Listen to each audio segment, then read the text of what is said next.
उठाकर रख, डरता क्यों है? उड़ा दोनों हाथ मुट्ठी बांध के। अब मेरे साथ एक बात, उसी सवाल का जवाब देना। क्या आप कुछ कर सकते हैं? जोर से बोलो, क्या कुछ कर सकते हैं? क्या कुछ कर सकते हैं? तो सिर्फ एक काम करो, निकाह को सस्ता कर दो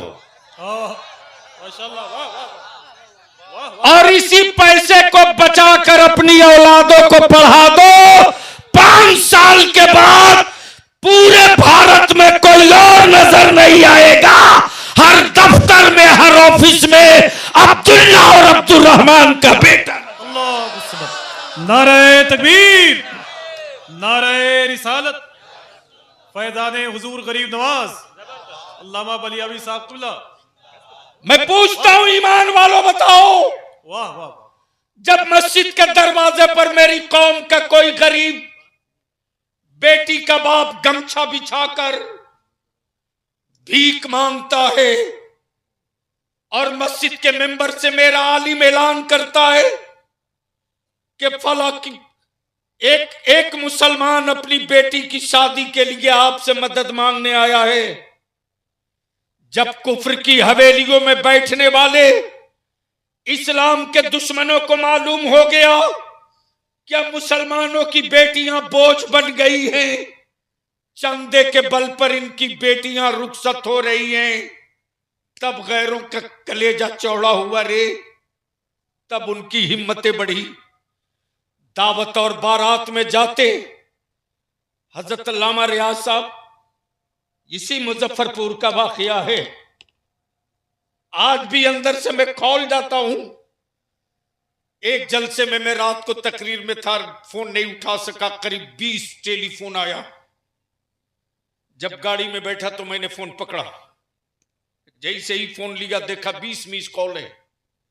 मैंने बैक किया, जैसे ही फोन लगाया वैसे ही उधर से एक लड़के की आवाज आती। मैं पूछा कौन? उसने जवाब दिया मेरे अब्बू फोन कर रहे थे, अब वो दुनिया में नहीं रहे, अब वो दुनिया में नहीं रहे। हजरत आज तक मुझे मलाल है, मैं गाड़ी पर अपना हाथ मार रहा था कि मैंने फोन क्यों नहीं उठाया। हो सकता है उसको मेडिकल की जरूरत हो, मेरा एक टेलीफोन काम आ जाता, उसको एम्स में ट्रीटमेंट हो जाता। मैं अपने आप को कोस रहा था। मैंने कहा बेटे क्या हुआ था अब्बू को? सुनो सुनो। उस लड़के ने जवाब दिया, आज मेरी बहन की बारात आई थी, 50 बाराती आने वाले थे। अब्बू ने कर्ज लेकर के बारातियों के खाने का इंतजाम किया था। लड़के वाले जिद पकड़ लिए थे, अब्बू का पैसा LIC में मैच्योर्ड नहीं हुआ था, अब्बू ने कर्ज लिया था। कर्ज लेकर के अब्बू ने मोटरसाइकिल दी है, अब्बू ने सूद पर पैसा लिया और सूद पर पैसा लेकर अब्बू ने इंतजाम किया। 75 बारातियों के खाने का इंतजाम था, 50 आने वाले थे। अचानक 10 आदमी का खाना घट गया। बारातियों के बीच में मेरे अब्बू को लड़के के बाप ने कह दिया कि मुझे नहीं मालूम था कि मैं भिखमंगे के घर अपने बेटे का निकाह कर रहा हूं। मेरे अब्बू के दिल पर यह बात लग गई। हम लोग अपने अब्बू को संभालना चाह रहे थे, लेकिन हजरत उनको अटैक आ गया, हॉस्पिटल ले गए। मैंने कहा बेटे मैं क्या कर सकता हूं? बोला हजरत एक एहसान कर दो, वरना सुबह मेरे घर से 2 लाश निकल सकती है। मेरे अब्बू का पोस्टमार्टम मत होने दो, हम तुझसे सिर्फ इतनी सी भीख मांगते हैं, मेरे बाप का पोस्टमार्टम मत होने दो। मैंने कहा बेटे बेफिक्र रह, तेरे अब्बू का पोस्टमार्टम नहीं होने दूंगा। मेरे अजीज,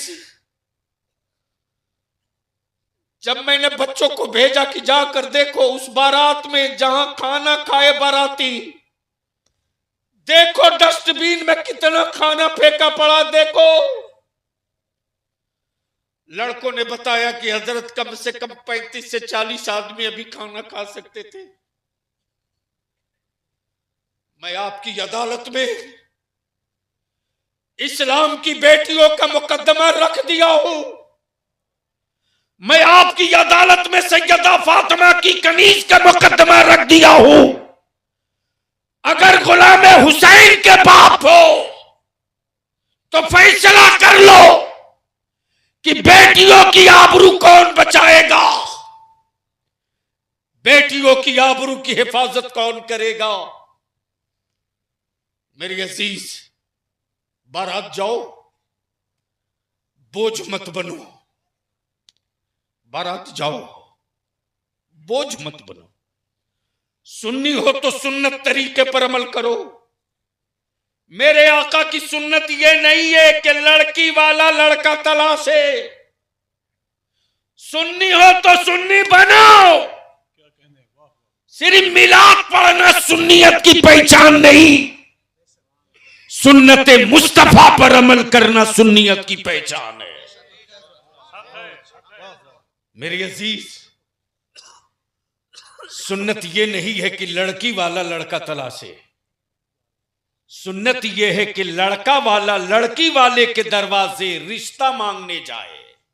आए आए आए, अब बोल दो सुभान अल्लाह, अब बोल दो सुभान अल्लाह, जोर से बोल दो, अरे मस्ती में बोल दो।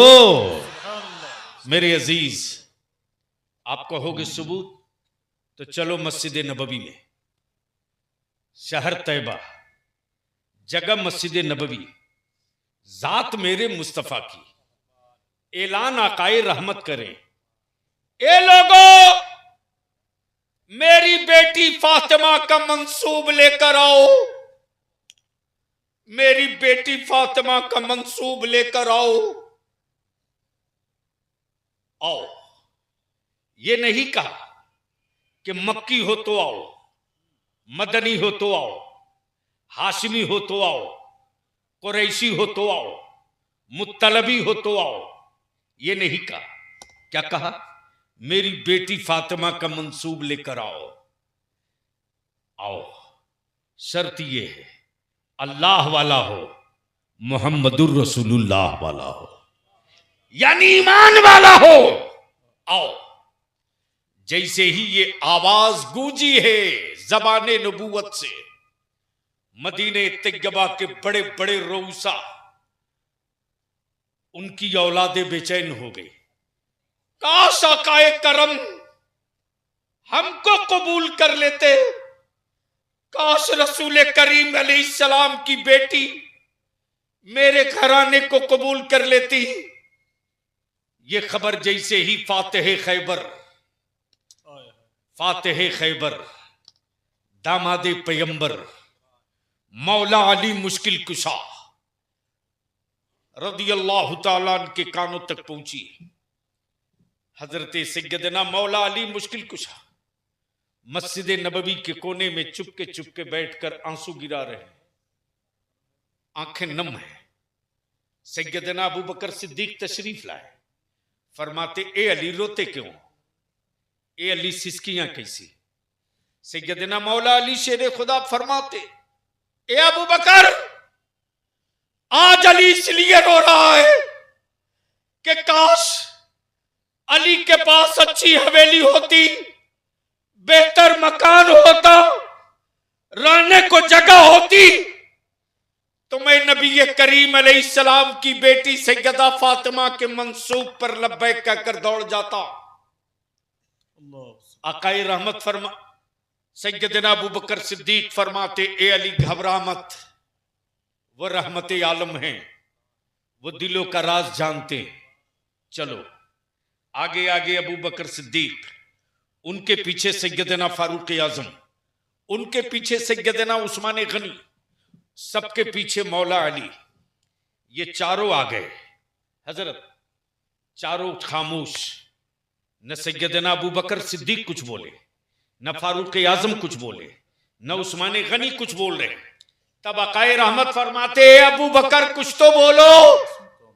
सैयदना अबू बकर सिद्दीक अर्ज करते या रसूल अल्लाह मेरे माँ बाप आप पर कुर्बान, हिम्मत नहीं पड़ती, जबान खुलने को तैयार नहीं। तब आकाए रहमत फरमाते अबू बकर जो तुम लोग अपने दिल में छुपा कर लाए हो थोड़ी देर पहले जिब्रील बताकर चले गए हैं और फातिमा का मंसूब अली से मेरे परवरदिगार ने मुकर्रर फरमाया।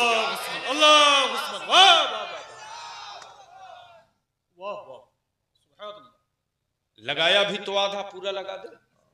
माशाल्लाह, लगाइए लगाइए, माशाल्लाह लगाइए। अल्लाह अकबर, या रसूल अल्लाह, जिंदाबाद जिंदाबाद।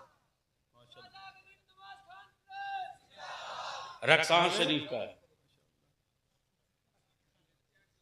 मिर्चा का, इसलिए लहरा रहा है।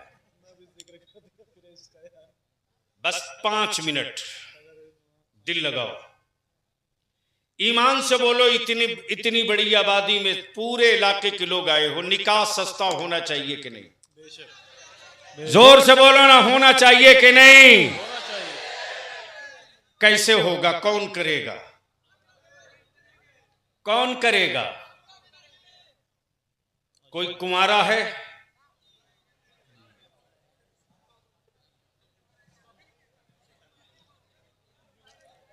गर्मी है?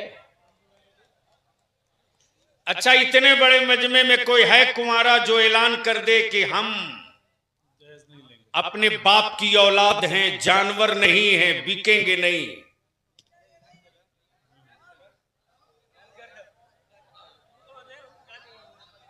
अब जबरदस्ती 500 मील के हाथ उसका उठवा रहा है।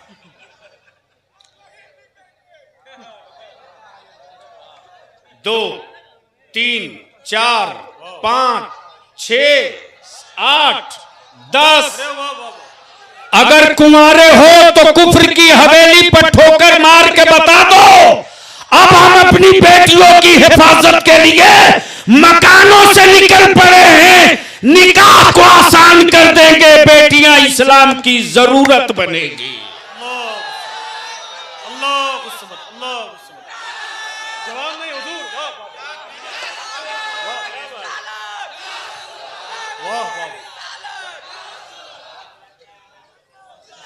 अब बैठ जाओ, अब बैठ जाओ, बस आखिरी हिस्सा गुफ्तगू का। बहुत गौर से सुनना, किसी सत्ता किसी हुकूमत का खौफ अपने कलेजे पर मत लेना। अहले स्टेज की तवज्जो चाहूंगा, आखिरी गुफ्तगू है। मौलाना फाक साहब जी हुजूर जी, हजरत हम गोश्त और हड्डियों के बने हुए हैं, प्लास्टिक के नहीं हैं। मेरी मस्जिदों के बुनियाद के कागज तलाशने वालों ने बड़ी फख्र से कहा था, तब तेरे बलियावी ने 2 टुक कहा था। और मैं तो कहता हूं गूगल से पूछ लो, गूगल से पूछ लो कि जमीन पर सबसे पहला आदमी कौन? पूछ लो गूगल से। ये गूगल बरेली वालों का नहीं है, ये गूगल मुसलमानों का नहीं है। यहूदियों के गूगल से पूछो कि धरती का पहला आदमी कौन, तो गूगल भी तुरंत 1 सेकंड के अंदर जवाब देता। जमीन पर पहला आदमी, जिसका पहला आदमी आदम अलैहिस्सलाम है। गूगल कर ले। ये आदम नहीं कहते, डर लगता है, पोल खुल जाएगा, इसलिए आदि कहते हैं। आदि काल से, आदम काल से नहीं, आदि काल से। इसलिए कि आदम बोलेंगे तो पकड़ लिए जाएंगे। आदि बोलो, आदम मत बोलो। हम आपसे विनती करेंगे, अपने अपने खेत खलियान मकान के कागज खतियान रखने वालों, सुकून से मत बैठो। अपनी मस्जिदों की जमीन का कागज दुरुस्त करो। ये दो चंद दिनों की बात नहीं जो हवा में आवे उड़ जाए। एक मास्टर प्लान है। उस मास्टर प्लान को हम जुमलों से नहीं, कलम के पावर से मुकाबला कर सकते हैं।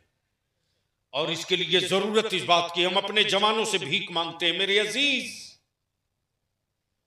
कॉलेज स्कूल में पढ़ने वाला, अरे तेरे जिस्म सैयदा फातिमा ज़हरा के कनीज का खून है रे।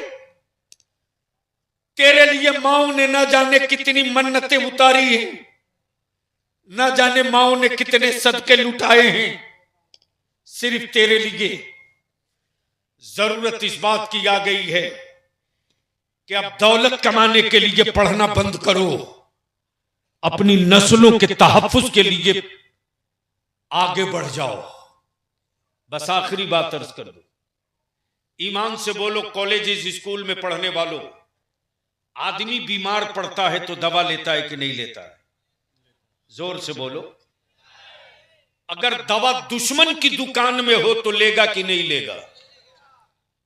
नहीं लेगा। 5 रुपये की दवा अगर 500 में मिले तो लेगा कि नहीं लेगा? क्यों लेगा? जोर से बोलो, क्यों लेगा? क्यों लेगा? दुश्मन की दुकान में है फिर भी लेगा। 5 रुपये की दवा 500 में मिले फिर भी लेगा। बस इसी को आज के जलसे का एजेंडा बना दो। मेरे अजीज, इतनी मेहनत करके पढ़ो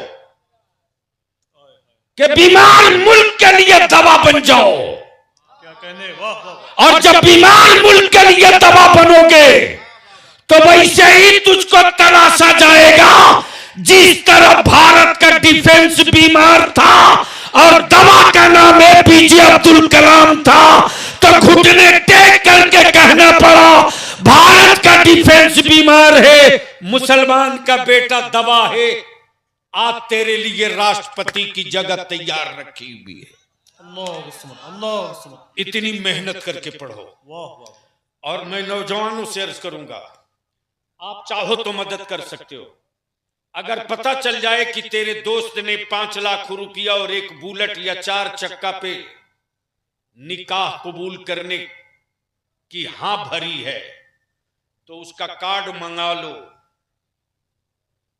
और फोटो खींच लो, एड्रेस पता लिख दो और अपनी दोस्ती भी जाहिर कर दो।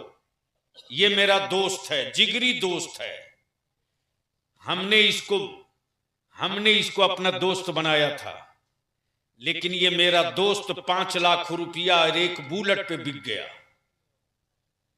इससे मैं दोस्ती तोड़ता हूं।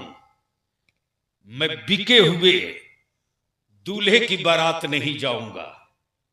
क्या मुमकिन है? कर सकते हो? कर सकते हो? नहीं कर सकते हो?